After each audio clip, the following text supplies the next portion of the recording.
Our next speaker is Dr. Alice Chen. She is the Director of Biomedical Research of Oxygen Incorporation, a Silicon Valley company that is dedicated to advancing women's reproductive health through translating scientific discoveries to clinical solutions. Dr. Chen has worked for over a decade at the interface of engineering and biomedicine to help develop new systems to model, diagnose, and treat human development and disease.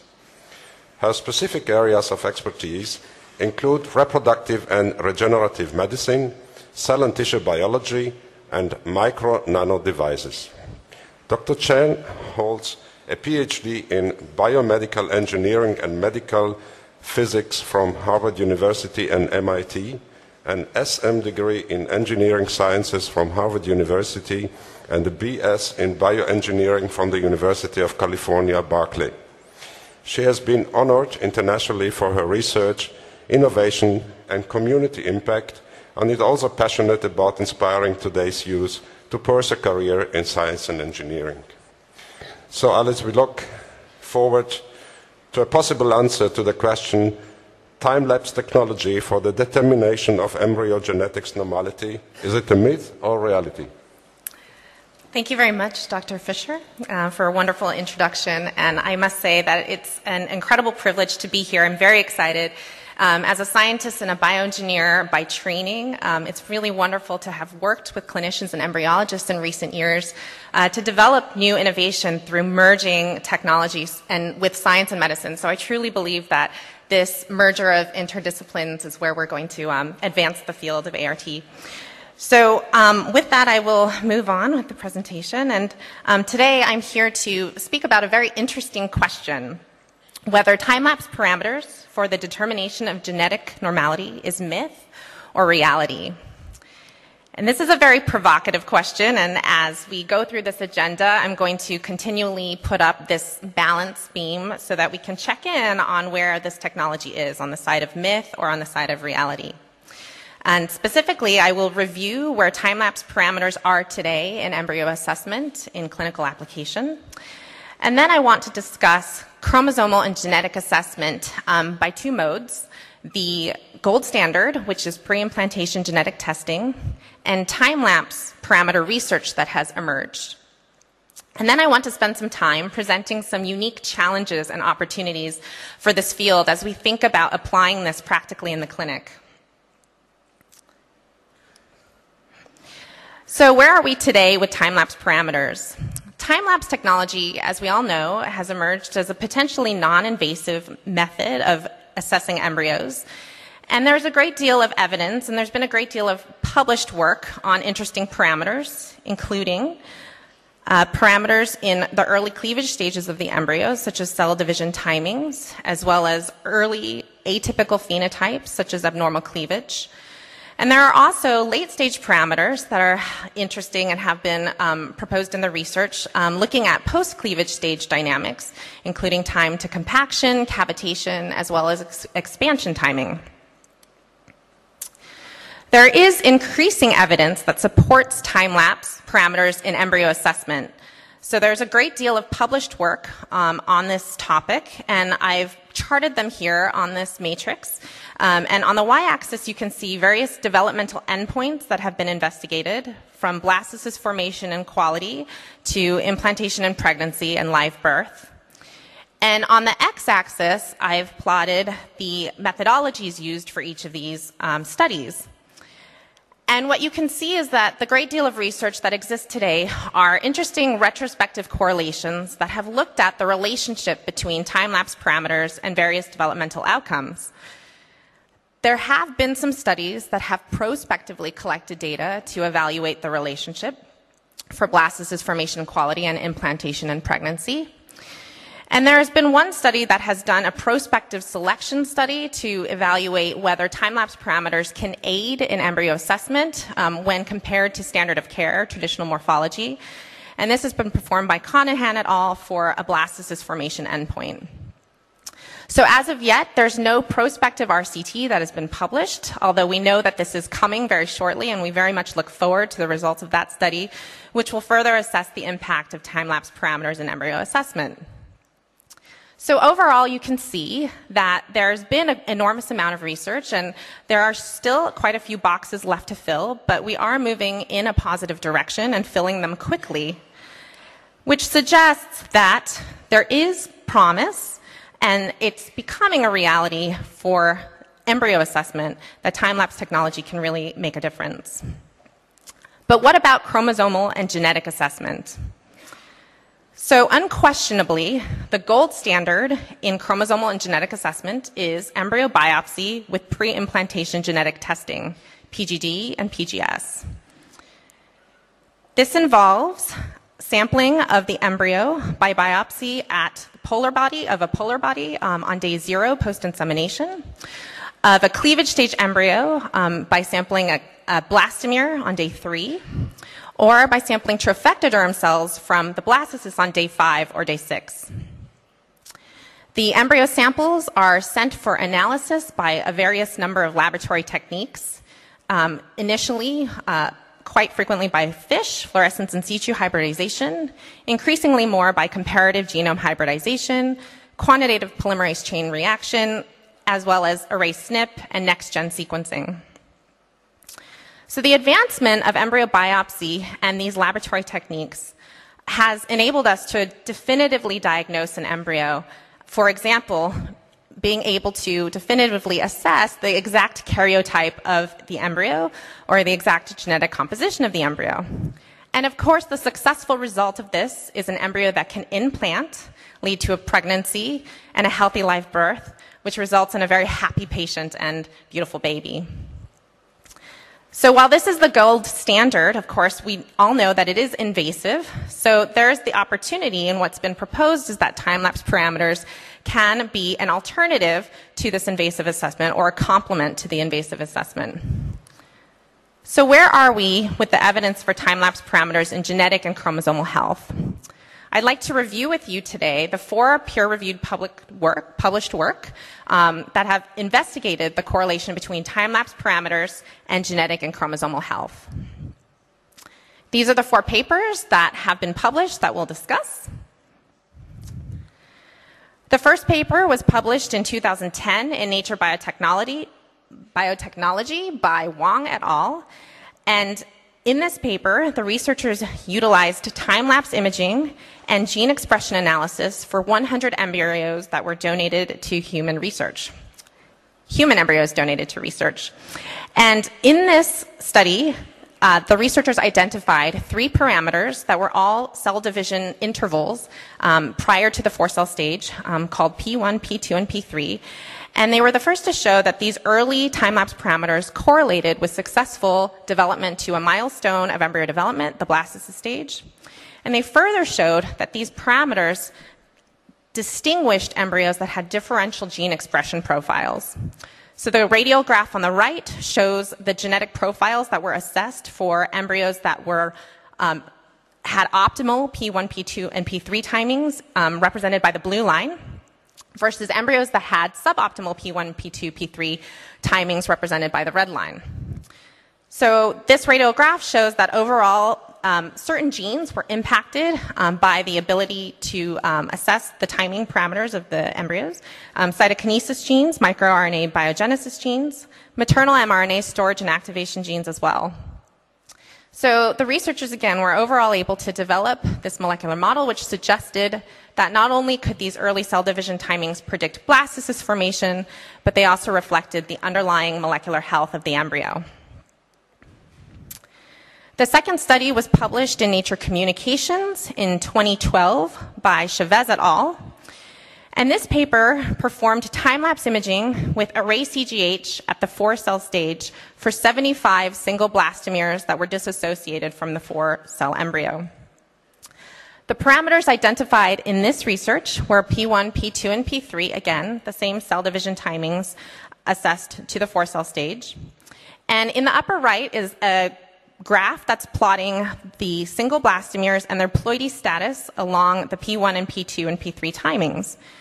And what the research showed was that euploid blastomeres, represented by the green circles, were able to cluster very tightly in this optimal timing window for P1, P2, and P3.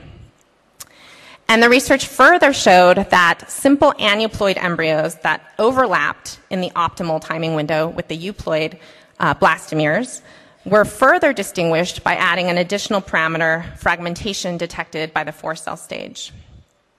There was quite a bit of molecular work done in this study, very interesting work that performed immunostaining, represented in the bottom right, which allowed the investigators to see nuclear DNA in the fragments and then propose an overall model for embryo, for the development of aneuploid embryos that suggested that chromosomes could potentially be sequestered into those fragments. The third study was published this year by Basile et al. In Fertility and Sterility, and also investigated cleavage stage aneuploidy. In this study, time-lapse imaging, together with day 3 blastomere biopsy and array CGH, was performed for 504 clinical embryos. This study identified 2 parameters to the 5-cell stage, T5 minus T2, and CC3, which is also T5 minus T3, and identified these parameters as being related to day 3 aneuploidy. So on the right is a plot that they published of these 2 parameters charted against each other, T5 minus T2 versus CC3. And you can see there was some separation that they were able to show between abnormal embryos represented by the green circles and normal embryos represented by the blue circles. And from this separation of the data, they were able to propose an algorithm for classifying aneuploidy on day 3 into 4 categories. The final study was published in RBM Online in 2013 by Campbell et al. And this study investigated blastocyst stage aneuploidy. So time-lapse imaging was performed, and a day 5 trophectoderm biopsy and array CGH was followed for 98 embryos. This study identified 2 parameters, time to start of blastulation and time to blastocyst, which were late-stage parameters that correlated most significantly with aneuploidy at the blastocyst stage. So the right shows the plot that they demonstrated in their paper for these 2 parameters together for these 98 embryos. And from this, you can see that they were able to separate 12 embryos that had a high risk of being aneuploid from embryos that had a medium and low risk. You can see the red dots represent aneuploid embryos and the green dots represent euploid embryos. And they proposed an overall risk classification model for aneuploidy at the blastocyst stage from this preliminary work. So where are we today with the published literature? So I propose that the evidence for time-lapse parameters in genetic and chromosomal health is certainly interesting and certainly a wonderful start in research, but it's still highly preliminary, as we must follow this research, which, as I show here, are all retrospective correlations with prospective studies, as we've done for some other endpoints. So in addition to the prospective work that needs to follow, which suggests that this technology is actually more on the side of myth versus reality, in addition to those prospective studies, I want to pose some additional unique challenges and opportunities for those of us doing research in this field. So first, we need to really demonstrate to ourselves and to our colleagues that these correlations are truly reproducible. So I think you can appreciate that the published work I showed was, again, really wonderful work, but certainly aren't work that reproduce each other because they were all performed using different methodologies. Different biopsy days, different biopsy analyses techniques, different patient populations. And in order to demonstrate reproducibility, we need to actually demonstrate in multiple hands that these correlations are reproduced in comparable data sets and larger data sets, as you saw that the studies previously shown were very small sample size. We also need reliable measurements. So the time-lapse parameters that are of interest should be reliably measured, just as there is inter and intra-observer variability for morphological assessment. There's also intra and inter-observability for the manual measurement of time-lapse parameters taken from large sequences of image data. And this can be attributed to differences in experience and in training. And it can be appreciated that variability in the measurement of the time-lapse parameters, particularly those that are harder to measure as the embryo develop, can confound the results when we're looking for correlations. And furthermore, the application, the clinical translation of these parameters to practical use requires that the measurements are actually efficient enough to be applied in a clinical setting.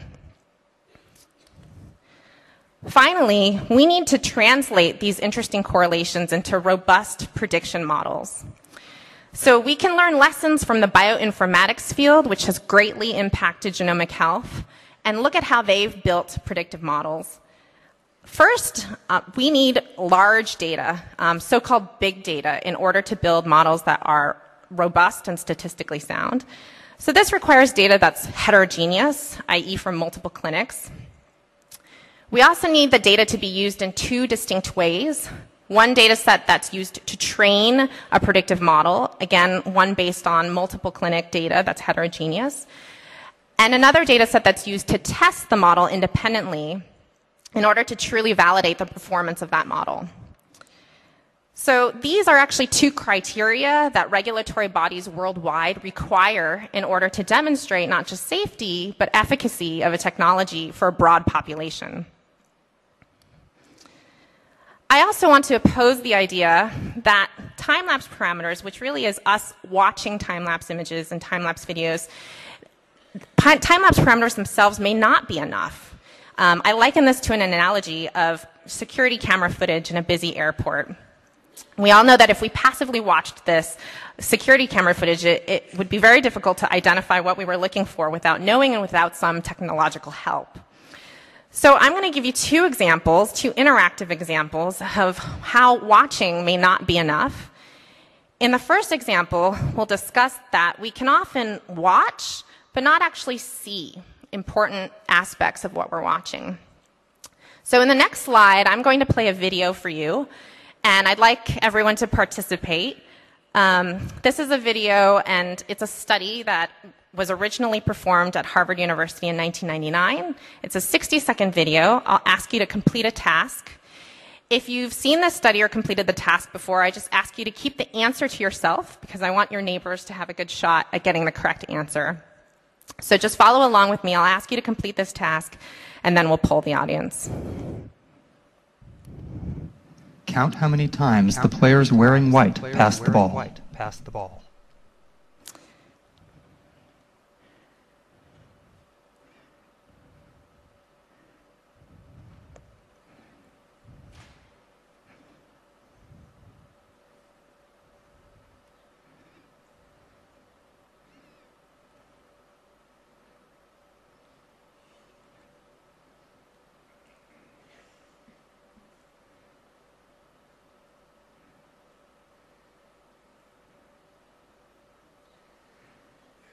The correct answer is 16 passes.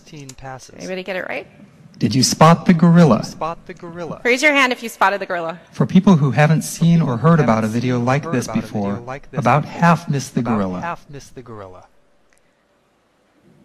If you knew about the gorilla, you probably saw it. But did you notice the curtain changing color or the player on the black team leaving the game? Raise your hand if you noticed. Let's rewind and watch it again.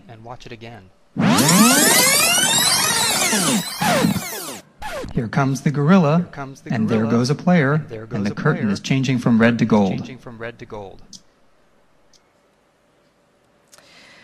So when this study came out, this was a term that the Harvard professors and the University of Illinois Urbana-Champaign professors called inattentional blindness. But the layman's version of this is saying when you're focusing on a task, such as counting a ball being passed, or you can imagine analogous tasks as we're reviewing embryo videos, it can be easy to actually miss things as obvious as a gorilla. And when you're looking for a gorilla, on the other hand, you may miss other important events without looking for them. So we do need to do more than just watch. We need to see these important events. Secondly, I want to propose and do another interactive example with you about needing to see beyond what human vision allows. So I want you to take a look at this image and think about what you see. You probably see white chess pieces on a black background, on the top and black chess pieces on a white background on the bottom. But what you're seeing is actually not what's there, because this is an optical illusion that's impacted by the context behind the chess pieces. So I'm going to remove the background to prove this to you. These chess piece sets are actually identical in their coloring. So what's so interesting about this example and why it was published in Nature in 2005 is because this is a really good example of how the human eye is so easily fooled by these optical illusions. And in fact, if I go ahead and replace the background, that optical illusion is so strong, it still becomes difficult, almost impossible to discern that these two chess pieces sets are identical. It still looks like white chess pieces on a black background and black chess pieces on a white background. So this is where our human eye has limitations, and where innovation, coming from a bioengineering background, was so exciting that innovation can really come in to assist in embryo review and assist all of us, clinicians and embryologists and scientists, in discerning more than the human eye can see. So applied to time-lapse technology, computer vision is an emerging innovation and emerging technology that can help us see beyond. It can help us see more than the human eye can see. And for example, optical modalities together with computer vision and image analysis methods could potentially see novel features of fragmentation, subcellular structures, as well as cellular dynamics. So this is an example from colleagues of mine at Oxygen that have utilized dark field modality and used computer vision and pattern recognition to automatically extract from this embryo video key information about embryo development related to cell division and related to the shape, structure, and geometry of the embryo. So this was again all done automatically by a computer, and as you can imagine, could provide additional information for embryologists to help aid in their assessment. So we started the talk by talking about biological parameters, and then we also posed some challenges about translating the biological parameters into robust, reproducible statistical models using big clinical data. But I also want to pose that we do need more. We need more than time-lapse parameters. We need a time-lapse plus approach that utilizes technology today that exists to automate and to see more than we can see with human eye. And combining all of these inputs, we can expect that regulatory bodies worldwide will acknowledge the vast amount of innovation and clinical data that's put into this technology, and ultimately show and prove the safety and benefit for patients. So, will time-lapse parameters determine chromosomal and genetic health? I'd like to actually change that to ask, will time-lapse plus determine chromosomal and genetic health? Because on the caution side, I don't believe that time-lapse parameters are enough. And I should also say that I don't believe this technology will replace the definitive diagnoses of invasive genetic testing for specific karyotype or genetic analysis. But there is promise. We do need to assess impact to clinical outcomes, just as we would for any new technology, through prospective and ideally randomized controlled trials. But the promise that exists is that this is a non-invasive approach that could complement or be a preliminary screen to other invasive approaches. And there is preliminary evidence of correlation with chromosomal and genetic health that exists to date, as well as emerging technology to automate parameters of interest and potentially see more. So I pose that there is huge promise for time-lapse plus, but time-lapse parameters aren't enough. And the innovation we need beyond timing is automation to make the measurements objective and reliable and consistent, computer vision that will help us see more and add more to our predictive models, and data-driven validation that will lead ultimately to regulatory approval. Altogether, combining embryo selection strategies that are validated in this comprehensive manner will maximize the success rates of IVF for the benefit of all patients. Thank you, and did you see the gorilla?